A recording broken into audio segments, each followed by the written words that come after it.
Gracias por acompañarnos en su programa Acceso Directo, un programa para divulgar el trabajo de nuestros científicos, nuestros académicos e investigadores.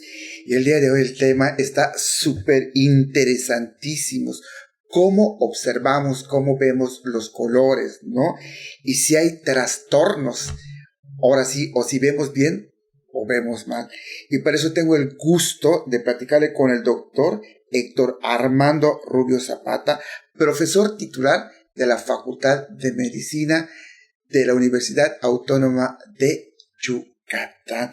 Doctor, para empezar, ¿qué es el color? Precisamente platicamos que el color es una percepción que tiene finalmente el cerebro. Todo el mundo piensa que los objetos suelen tener un color y en realidad los objetos lo que tienen es una serie de compuestos que les permiten absorber o reflejar determinadas longitudes de onda. Entonces, cuando la luz recae sobre el objeto, por ejemplo, en este tono verde, absorbe todos los rangos de luz y solamente refleja el que el ojo codifica como verde. En el caso de la flor, absorbe todos excepto el que refleja es el color naranja. Y entonces este reflejo, cuando llega a nuestros ojos, estimula unas células y esas células le mandan a nuestro cerebro la información de que ese es un color verde, pero finalmente es el cerebro. ¿Qué célula se estimula? En el ojo, que realmente es un globo, en la parte más interna tenemos dos tipos de células que son las que pueden percibir la luz. Unas que son los conos, que son los que vemos en luz intensa, en luz visible y que nos permite identificar los colores. Y tenemos a los bastones, que son los que nos permiten ver en situaciones de oscuridad, que son diferentes porque en oscuridad no percibimos los colores, percibimos las siluetas, percibimos los tamaños, pero vemos en tonos de grises negros. ¿Es donde están los bastones? Esos son los bastones, que tienen forma literal de un bastón, mientras que el cono tiene forma de un cono. Con eso veo los colores. Exacto, el cono ve colores y en luz brillante, mientras que el bastón ve en oscuridad. Cuando uno, por ejemplo, entra a una sala de cine que está totalmente oscuro, inmediatamente uno no ve nada, pero después de cierto tiempo, que es un reflejo que se llama de adaptación, distinguimos perfectamente bien, pero no en color. Distinguimos en tonos oscuros, grises, etc. Pero uno ve todas las butacas, la gente donde está sentado, ya te puedes sentar, ves las escaleras del cine, etc., ¿no?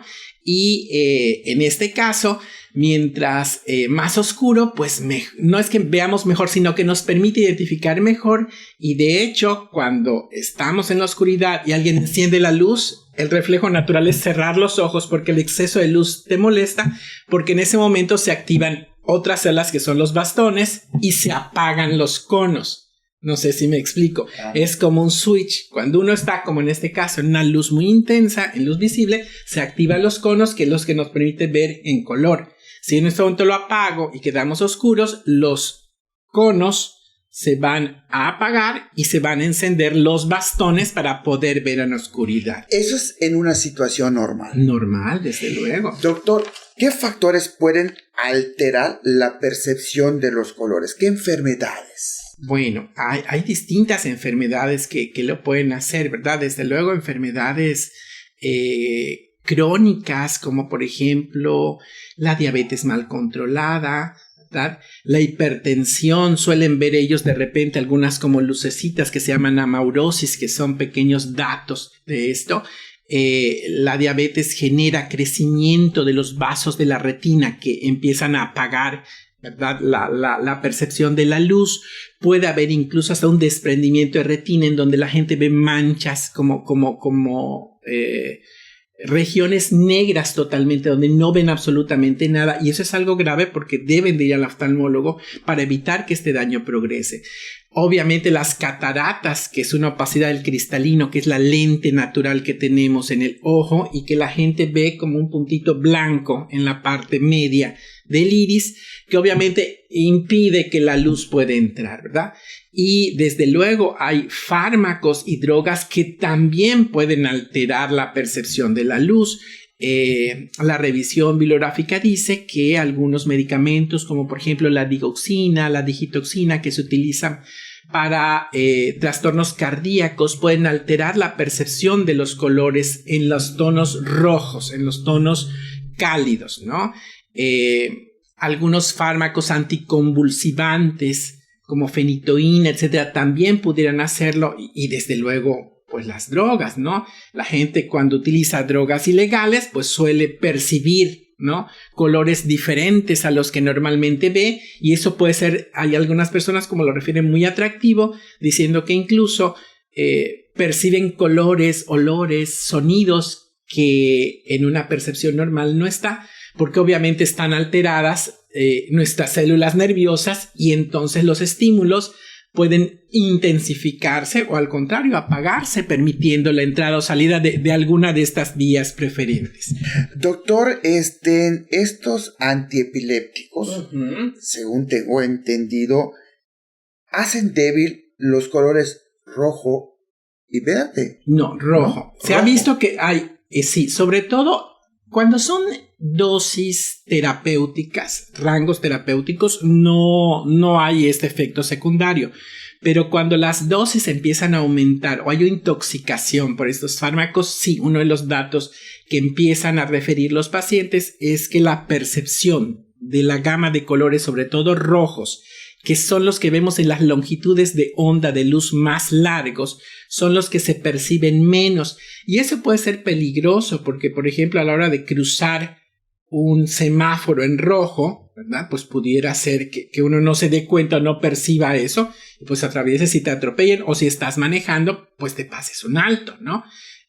Aunque mucha gente no se van a veces tanto por el color, que es lo principal, sino por la posición de la luz en el semáforo, ¿no? Sabemos cuando es rojo, verde y amarillo, perdón, rojo, amarillo, verde, por la posición que ocupan, aunque ahora he visto que hay unos semáforos que son pues longitudinales, ¿no?, horizontales, pero también normalmente hay señaléticas internacionales que la gente que no percibe colores ya sabe determinar pues cuáles son estas, ¿no? Y por eso yo creo que ahora muchas veces en los señalamientos aparecen mejor figuritas como de la persona caminando, etcétera, porque es independiente del color, uno lo interpreta como pasas o no pasas. Doctor, nos vamos a un corte comercial y no nos tardamos. Claro que sí.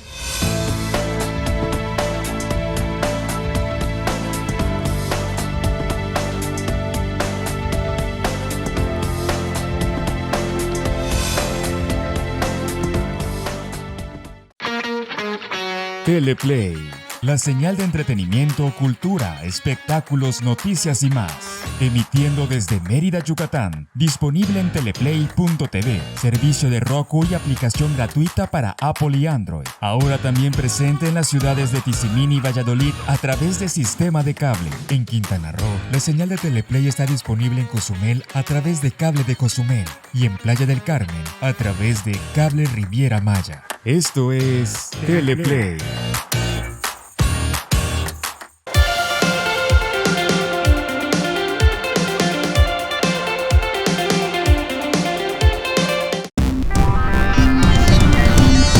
Mantente informado de los sucesos más relevantes de la península de Yucatán. De lunes a viernes en punto de las 2:30 de la tarde y repetición a las 6 de la tarde a través de nuestra app y redes sociales. Solo por Teleplay.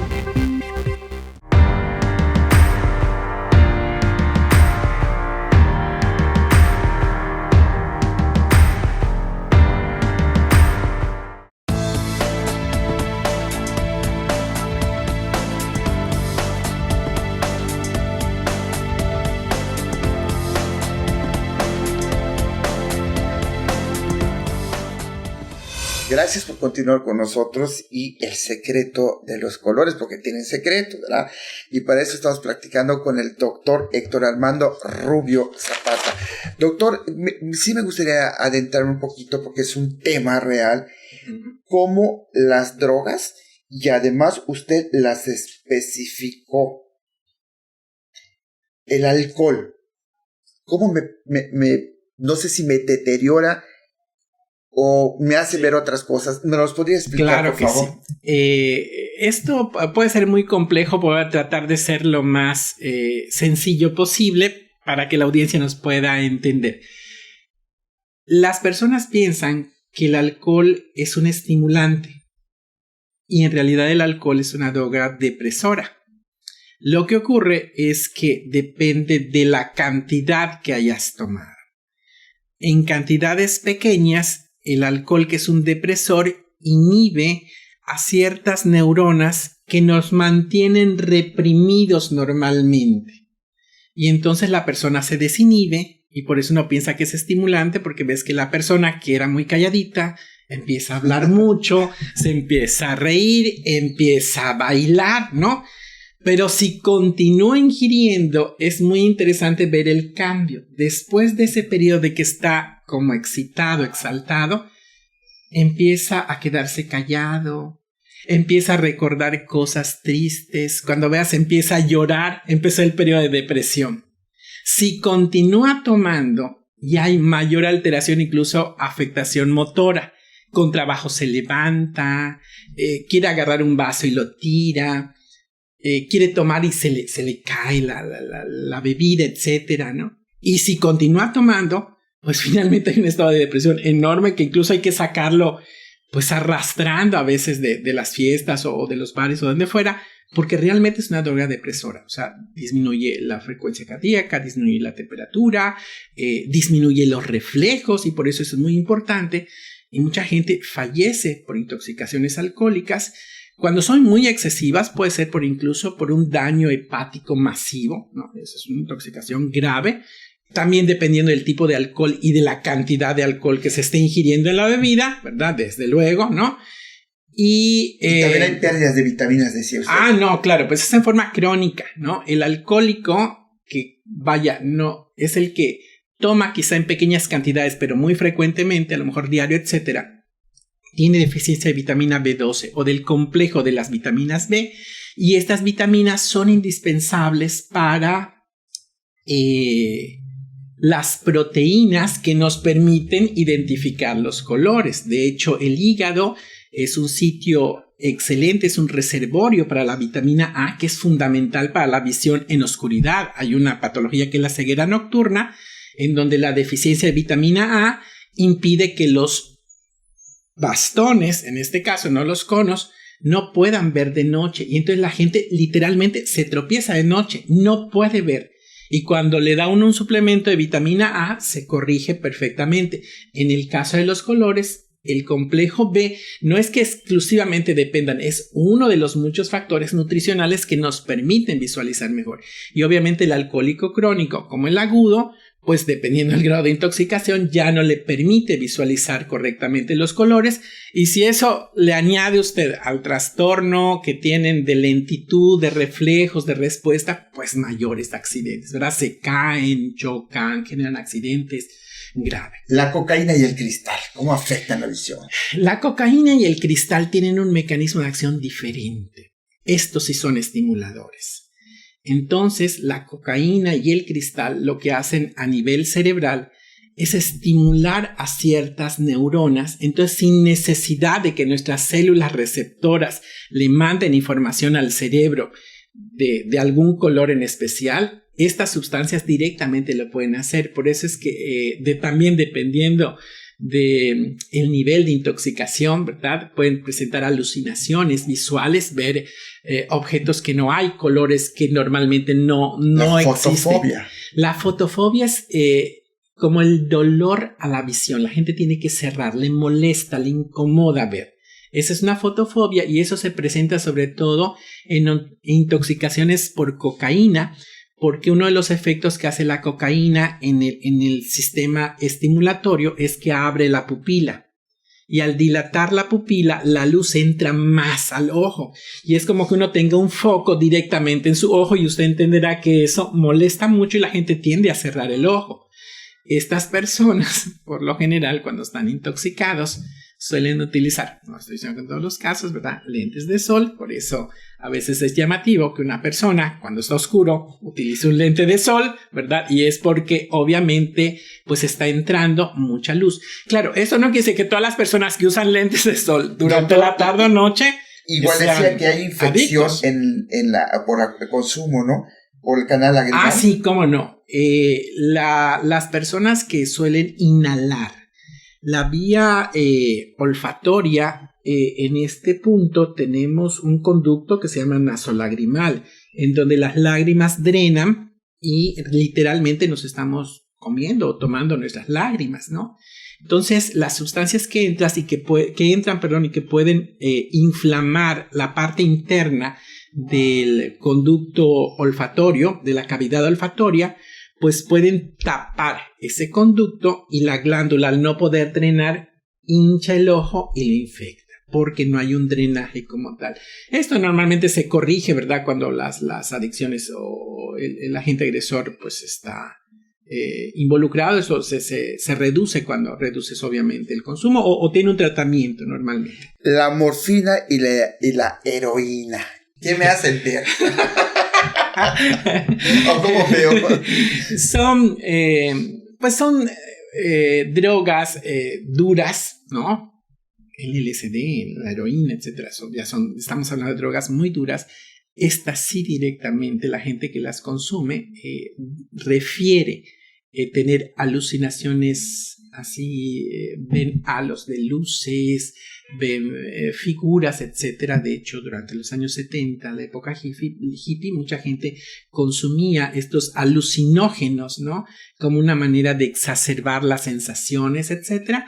Y eso pues parece ser que es muy adictivo en algunas personas, porque eso también es muy interesante. No todos desarrollan la conducta adictiva. Hay gente que cuando prueba una droga se engancha. Hay gente que la prueba y no, o sea, tiene el control de poder decir cuándo la quiere tomar y cuándo no. Y parece que esa es una cuestión también neuroquímica, de que no todas las personas tenemos la misma susceptibilidad a ser adictos o no. Eso tiene que ver, es multifactorial, pero una de las cosas que tiene que ver es cómo el cerebro responde a esto. Nos vamos a un corte comercial y regresamos.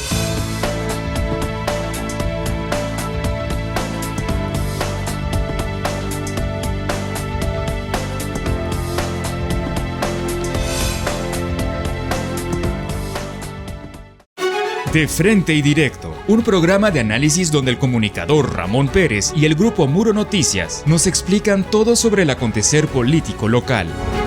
Te esperamos los viernes a las 7 de la noche en De Frente y Directo, por Teleplay.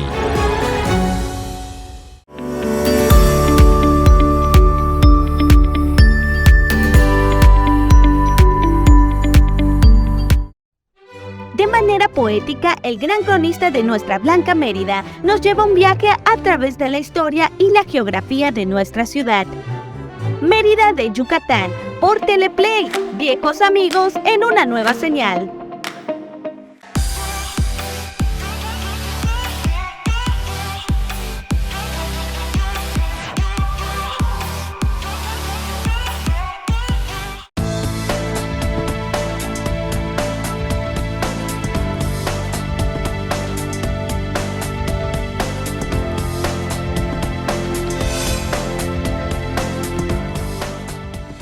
Gracias por continuar con nosotros y de verdad que estamos aprendiendo un montón con el doctor Héctor Armando Rubio Zapata y nos está platicando cómo las drogas alteran la visión literalmente. Doctor, el cannabis. Sí, la marihuana, pues, ¿no? También modifica, esta es una sustancia pues adictiva que tiene ciertos lugares de estímulo en el cerebro. Y entonces las diferentes conexiones que tiene el cerebro puede hacer que la persona experimente, ¿verdad?, sensaciones visuales que normalmente, o que no son ocasionadas por el medio ambiente, sino más bien por el cerebro. ¿Me explico? Por la estimulación misma. Al igual que todas, vuelvo a lo mismo, esto también depende de la cantidad de consumo, ¿no? Y de la susceptibilidad del individuo. Hay personas que fuman cannabis y realmente tienen muy pocos efectos, y hay gentes que con muy poquito que fumen el efecto suele ser enorme, ¿no? Su nirvana es grande. Sí. Entonces aquí sí regresamos a algo que yo siempre le explico a mis estudiantes de medicina, que los seres humanos somos producto de dos cosas: de nuestros genes y de nuestro ambiente. Y eso es lo que nos hace únicos. No todos somos iguales, porque no todos ni tenemos la misma genética ni tenemos el mismo ambiente. Doctor, el LSD y la metanfetamina. Ay, pues mire, eso es algo que está súper de moda ahorita por el uso, por ejemplo, de fentanilos, metanfetaminas, que son drogas sintéticas, etcétera. También suelen tener estos efectos a nivel de la vía visual. Pueden intensificar la percepción de los colores. El día de la charla de la Semana del Cerebro, la doctora Gloria Dankowski preguntaba algo muy interesante, que la verdad no he tenido tiempo de leerlo, pero lo voy a averiguar, que era la sinestesia. Gente que cuando ve un color percibe un sabor, percibe un olor, percibe incluso hasta sonidos. Es decir, cómo es que la percepción de una sensación que es visual pueda tener una connotación hacia otros sentidos. Y en estas personas intoxicadas parece que también está esta relación. No sabemos mucho a veces de los mecanismos moleculares implicados, de los porqués. Lo que sí estamos notando es el efecto. Es decir, vemos el consumo y vemos el efecto. Entonces, eso abre una gama de posibilidades muy interesantes para la ciencia, de explicar cómo es que el cerebro es capaz de tener estas respuestas tan diferentes a determinados estímulos, ¿no? Y cómo estos pudieran ser modificados incluso sin la necesidad de un estímulo externo. Alguien preguntaba ayer, el lunes, el día de la charla, que si la realidad virtual en algún momento nos pudiera generar aplicaciones terapéuticas para personas, por ejemplo, ciegas, ¿no? Y yo no dudo que en un futuro los tecnobiólogos y estas personas que se dedican al desarrollo de aditamentos pudieran desarrollar incluso lentes, máscaras, cascos que puedan interpretar el ambiente y darle al cerebro la realidad o la impresión de la realidad a partir de estas longitudes de onda, y que pudieran percibir los colores, ¿no? Doctor, algunas drogas nos pueden llevar a la ceguera. Sí, desde luego. ¿Cómo cuáles? ¿O todas? No todas, ¿no? Desde luego algunas drogas, sobre todo aquellas que tienen que ver... es que hay dos tipos de ceguera. Bueno, hay varios, ¿no? Está la ceguera sensitiva, en cuando la retina, es decir, la parte sensitiva, la que recepciona el estímulo de la luz, está dañada, y entonces ahí sí no hay forma. Y la otro tipo de ceguera es cuando la vía visual está dañada, es decir, el nervio, el tracto y finalmente la parte del cerebro, que es la corteza occipital, que se encarga de la visión. O sea, son diferentes niveles en donde se va procesando la visión hasta que finalmente llega al cerebro. Hay gente que suele tener cegueras cerebrales, en donde la retina está perfecta, pero es la parte del cerebro que no es capaz de interpretar esto. Entonces, dependiendo obviamente de cuál sea el sitio de acción principal de estas drogas, pues sí pudieran llevarnos incluso a una disminución de la agudeza visual y a una ceguera, obviamente, por el exceso, ¿no? Doctor, nos gustaría que nos hable, ahora sí, de las cualidades de los colores. ¿Qué colores te hacen sentir más bienestar? Usted sí lo sabe, nosotros no. Eso corresponde normalmente al área de la neuropsicología. Sabemos que el cerebro, la teoría del color que nos enseñan desde la primaria dice que hay 3 colores primarios, entendiendo como color primario aquel que no se obtiene a partir de otra fuente. Y entonces tenemos el amarillo, el azul y el rojo. Y a partir de ellos, cuando los combinamos, tenemos los colores secundarios. El verde, ¿verdad? tenemos el morado y tenemos el naranja. Entonces, hay colores terciarios, etcétera, etcétera. Pero nuestros conos solo pueden ver 3 colores. Tenemos un sistema que en inglés se llama RGB, que significa red, rojo, verde, green, ¿verdad?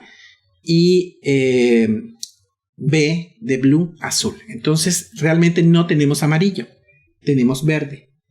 ¿Cómo es que nosotros podemos ver los colores amarillos? Pues simplemente cuando uno toma un lente verde y lo sobrepones con uno rojo, la tonalidad que te da es un amarillo. Entonces hay un sistema que se llama RGB, que de hecho lo utilizan, monitores, lo utilizan pantallas, lo utilizan celulares, que tiene precisamente estos canales de luces, ¿no? Y bueno, la sobreposición de estos diferentes canales es lo que nos da las tonalidades de las luces. Y así es como ve el sistema humano. Entonces nosotros tenemos 3 tipos de conos. Los perros, los gatos, se sabe que solo tienen el azul y el verde, no tienen el rojo. Son dicromáticos, nosotros somos tricromáticos. Y estaba yo leyendo que hay animales como las lagartijas, como algunas mariposas, los sapos, que suelen tener 4 y a veces hasta 5 diferentes tipos de conos. Más colores ellos. Posiblemente vean más colores que nosotros, ¿verdad? Que conocidos dentro de lo que el humano conoce como espectro de luz visible. Y es muy probable porque hay muchos animales, por ejemplo, que en situaciones de oscuridad ven perfectamente bien. ¿Cuáles? Como los gatos, todos los felinos, las ratas que tienen. ¿Y qué tienen ellos que ven requete bien en la noche? Eso sí habría que preguntárselo a un veterinario, ¿verdad?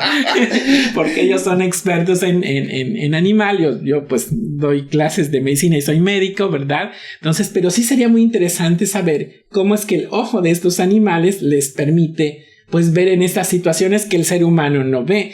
Y de hecho hay canales que normalmente no vemos, como por ejemplo la luz infrarroja, ¿no? Que hay cámaras que detectan la luz infrarroja y entonces ahora los ambientalistas, por ejemplo, en condiciones de una total oscuridad para un ojo humano, ponen esa cámara y ves perfectamente a los animales de noche, cómo están andando, etcétera, ¿no? Y si nos vamos al otro rango, los que son muy chiquitos, la luz ultravioleta, ¿no? En algún momento quizá haya seres que puedan ver dentro de esos rangos de luz ultravioleta que son muy chiquititos, mientras que los infrarrojos suelen ser más largos, etcétera. Entonces aquí se abre una posibilidad enorme de cómo es que estos colores interfieren. Pero volviendo a la pregunta, se sabe que los colores cálidos están dentro del rango de los amarillos, ocres y rojos, y los colores azules, violetas y verdes suelen considerarse como colores fríos. Y entonces eso parece ser que nos da la sensación, ¿verdad? Cuando estamos en un lugar a lo mejor pintado de un color azul, tengas la sensación de ser más fresco que si estuviera pintado de un color amarillo, que suele ser más cálido. Y algunas personas, pues, es una cuestión también de gustos, pues se sienten más a gusto en determinado lugar si lo sienten cálido o si lo sienten frío. Pero sí, realmente la psicología lo utiliza. Por ejemplo, saben o se ha dicho que algunos lugares te hacen sentir quizá más activo de acuerdo al color de la pintura que pongas, o los lugares muy tranquilos como el dormitorio deben tener ciertas tonalidades de colores pues para permitir el reposo, para estimular menos. En algún momento leí que los colores cálidos, por ejemplo los colores dentro del rango de tonos muy pálidos, esa es la característica, ¿ok? Entonces, más apagaditos dentro del rango de los amarillos, pueden ser quizá ligeramente azules, etcétera. Hay gente que dice que no, que deben ser azules como llegando como en el ocaso, que porque el ojo humano interpreta que esa es la hora en que el sol se va a poner y eso induce al sueño. Pues si uno quiere dormir en el dormitorio, pero pues si necesitas, por ejemplo, una habitación quizá para estudiantes que tengan que estar estimulados, poner colores muy tranquilos a lo mejor los apague, ¿no? Como colores grises, etcétera. Esos parece que suelen ser un poquito aburridos y la gente no le gusta para cuando uno quiere estimular, ¿no? El gris tiene su esencia. Doctor, pues gracias de verdad por regalarnos sus conocimientos y créanme que hemos aprendido mucho el día de hoy. A sus órdenes. Y a ustedes, gracias por acompañarnos.